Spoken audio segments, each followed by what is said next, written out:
Hey yo, I'm Cool Hand Lex and I'm back with Deckademics DJing Production School and Equipment Supply. Today I wanted to take a look at the Omni Portable Turntable from HeadacheSound. Off top, I should say we don't currently stock these in the shop, unfortunately. As far as I can tell, nobody stateside has had a supply of these since early 2021. I happen to have caught that last and maybe only wave of Omni V2s and grabbed a pair, of which I still have this one. Suffice it to say, these have been pretty tough to come by. More on that later. But they're so dope that I figured we should at least have a look. Again, none of these reviews are sponsored, and at present, no companies are sending me equipment to peep. I just want to give shine to products I believe in. Now, bear in mind, I am not a scratch nerd. I'm adequately proficient enough to get nice in a set and keep things funky, but I'm not entering scratch battles on the weekends. And I'm certainly not going to take your attention here for granted by making you listen to a bunch of my ziggas.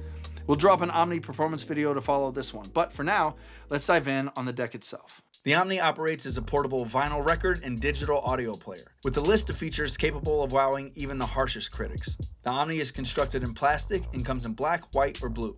The thickness and rigidity of the plastic feels durable enough, and certainly has been so far in the last 18 months of ownership. Mine happens to be sticker bombed, but regardless of the color you pick, the dust cover that comes with the deck is a translucent black smoke kind of color. This unit is lightweight and easy to carry, with a recessed handle built in on the bottom. The adjustable counterweight, housing, tone arm, and head shell are all CNC'd aluminum, and the entire assembly looks and feels high quality. The tone arm clip itself is plastic, and while tone arm clips are notorious for breaking, I can't vouch for having traveled with two of these across the United States and back, and both clips are still functional and wholly intact.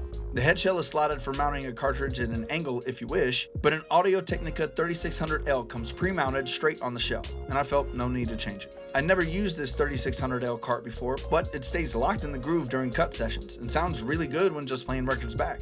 Much of the great sound can be attributed to this cartridge, but the overall high fidelity of the deck comes in large part from a special preamp design on the Omni, which recreates the RIAA curve faithfully within plus or minus 0.5 dB through the full 20 to 20K spectrum. I'll try to be brief, but what that means is, if you were to produce a vinyl record without this EQ curve applied, the low frequencies in the song would make some sprawling giant grooves that would be incredibly difficult for any cartridge to play back, and would severely limit the playing time of a record to only a couple minutes per side. Additionally, the high frequencies would be lost in a mess of scratches and clicks that would effectively overpower the music you actually want to hear. Before this RIAA equalization curve became the standard, there was no telling how the record would actually sound when the recording and playback curves were not matched. The short of all this is, the Omni literature claims a faithful recreation of the standard RIAA curve, and in combination with the great sound coming from the cart, the Omni is a strong choice for music listeners and scratchers alike. The belt-driven aluminum platter looks sleek and feels really solid on our hand, with no spindle rocking or wavering platter position. The motor has been specially designed and it feels really powerful, even at slow ultra-pitch speeds. The Omni is touted as having some, quote, custom-designed motor control circuitry. And while I don't exactly know what that means, I can say the motor feels the strongest of any stock portable I've used.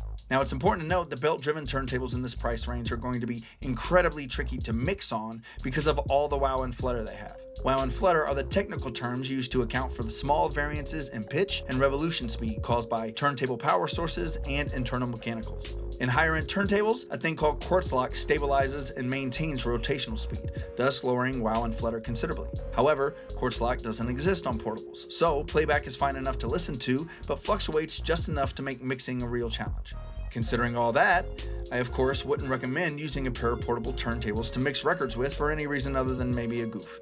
However, as a testament to the motor and circuitry of the Omni, I used a pair of these turntables in an S11 to record at least one hour mix every week for my radio show when I was traveling full-time. Mixing on the Omnis definitely requires babysitting the records, but it's totally doable. Again, something I cannot say of the competition. The RPM speed can quickly and easily be recalibrated as well. Holding the pitch and EQ buttons for a moment enters calibration mode, where you're able to set the 0 point using Serato DJ and a piece of DVS vinyl, or you could use a strobe disc if you're super deep in the game.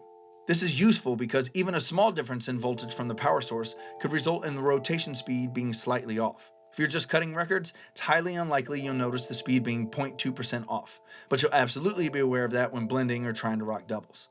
And having the ability to calibrate this really gives the turntable some flexibility in possible use cases. The start-stop has an arcade button kind of click with a quick pickup and great break speed too. Not too slow, not too fast.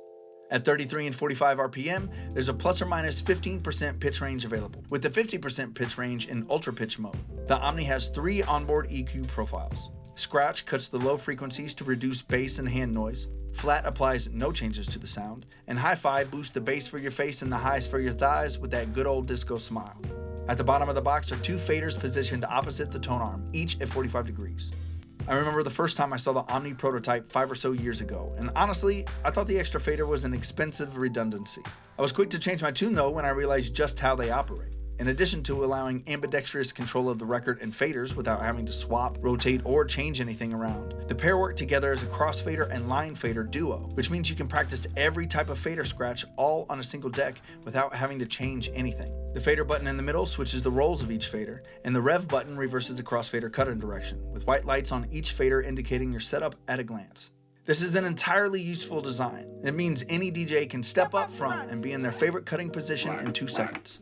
At risk of sounding like a broken record here, I have to again emphasize that no other stock portable on the market is capable of this kind of flexibility.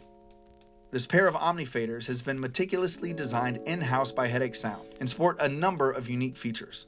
The faders are digital and have a response time of under a millisecond, so even the quickest of cutters will be able to perform any trick up the sleeve. The contactless design removes all tension, which results in a quick and slick feeling cut, but does take a minute to acclimate to. Even the fader caps have been well thought out. The rounded edges are designed with the 45-degree fader positioning in mind, keeping crabs and other quick-click fader techniques easy to hit. The faders themselves are positioned on a slightly lower plane than the Platter, thereby providing the clearance needed to play records up to 12 inches in size. Lag distance is easily customizable too. Just set the crossfader where you want it to cut in, hold these buttons, hit the start-stop. The Omni also comes equipped with a Bluetooth audio receiver for streaming music to the unit. The music in all of your cuts can be heard through a myriad of options, including the built-in 5-watt speaker on the side. This thing gets plenty loud, so much so that I don't think I've ever used it at full volume for anything longer than a demonstration of its strength. The back panel on the Omni has funnel and line level RCA outputs with speaker, line, and headphone level controls. Headphone output and auxiliary input are both 1/8-inch jacks, and they sit next to 2 USB-C ports, one for power delivery and the other for DVS control. The unit can be powered by a 5-volt wall charger or battery pack, or by installing batteries internally. Now, Omni circuitry is designed to use 1 or 2 18650 batteries with up to 8 hours of playback time on the pair, and can even recharge on board while in use. And with the first in the portable turntable world, the Omni has a button to toggle between vinyl playback and DVS control. Using the supplied USB-C cable and a piece of timecode vinyl, you can hook up the Omni to your phone or tablet and be cutting and mixing in moments. HeadacheSound has even made their own Android app called Fresher. On iOS, I used the DJ Player Pro app, and everything worked like a dream. Like everything in this world except my taste in music, it isn't perfect though.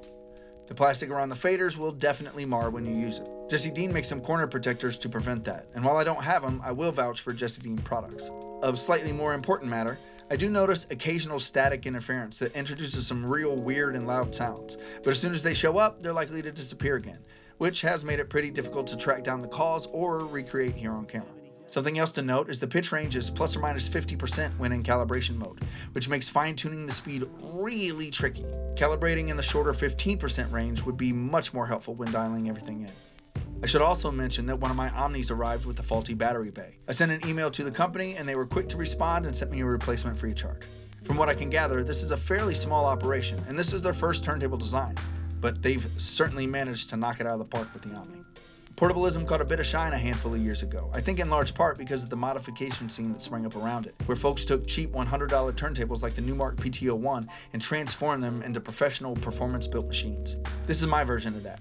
I modded this Newmark PT-01S in 2016 with the Jesse Dean fader, Flesh 1 Beat Shelter Scaracha tone arm, complete with the touch-activated chicken head trekking lights, an M447 cart, rechargeable lithium battery, and Bluetooth receiver. Altogether, I have a bunch of hours and about $400 or so in this build. The Omni is $357 plus shipping. This modded PT is cool and it works great, but I'd still have to add an aluminum platter, start-stop button, and an ultra pitch mod to get close to the feature set on the Omni. And even still, I'd be down a line fader, DVS control, and some outputs. And that isn't even to say a thing about the quality of each of those individual components, or the ease of ambidextrous use, or the overall sound output quality. I don't think I'm going too far out on a limb here, but the Omni is easily the king of the portable turntables. Okay, so real quick, I'm interjecting this in an already finished video to mention that the Stanton STX just dropped days before this was set to be released. I haven't had a chance to put my hands on the STX yet, but I will say the feature set at that price point makes it look like a very worthy competitor to the Omni. Drop a comment below if you'd like to see us break down the STX in a future video. Now, as I was saying, I know some reviewers don't like to mention any competitors' products in the reviews, but I'm not one of them. The obvious mentions here include the Newmark PTO1 Scratch and the Reloop Spin, and both decks have strengths and weaknesses when compared to the Omni. If I'm being frank, a stock PTO1 is completely outclassed by the Omni, and it rightly ought to be at over double the price. The Spin is a little closer in price, maybe about $100 or so less after shipping. And while it does have a more robust feature set than the Newmark, still isn't really touching what the Omni's bringing to the table. So why then isn't the Omni the ubiquitous king of the portables? The answer there is availability. Unless you've kept a close eye on the portable scene, this video could be the first you've ever heard of HeadacheSound and the Omni. As I mentioned earlier, I'm only aware of a small shipment of V1s that ever hit the States, followed after a while by a small shipment of V2s in 2021 that sold out immediately. Contrary to some speculation online, the Omni is still being produced, and it's available by direct order from HeadacheSound in Hong Kong. Now, I firmly believe that if these were as available as those other models, it would be flying off the shelves. Straight up, a stock Omni is better than most people's expensive modded portables. And on one hand, I don't think that encourages the same kind of growth in the scene that the other models help facilitate. But on the other hand, modding becomes non-existent, which means you'll spend more time with your hands actually on the instrument instead of having your hands in it. If you're in the market for a portable turntable and can be patient and wait the couple weeks or whatever it takes to have the Omni shipped directly to you, I'm quite sure you'll be thankful you did. Now, I might be breaking news here, but I'm told by HeadacheSound that they'll be releasing a little brother to the Omni called the Pico, which will be a less expensive option aimed at beginning scratchers. Definitely keep an eye on the HeadacheSound website for that in the future, and who knows, maybe we'll give that one a look when it hits the market. In the meantime, hit Deckademics.com/shop to sign up for DJM production classes and take a look at all the equipment and accessories we carry, both online and in our brick and mortar store located in Indianapolis.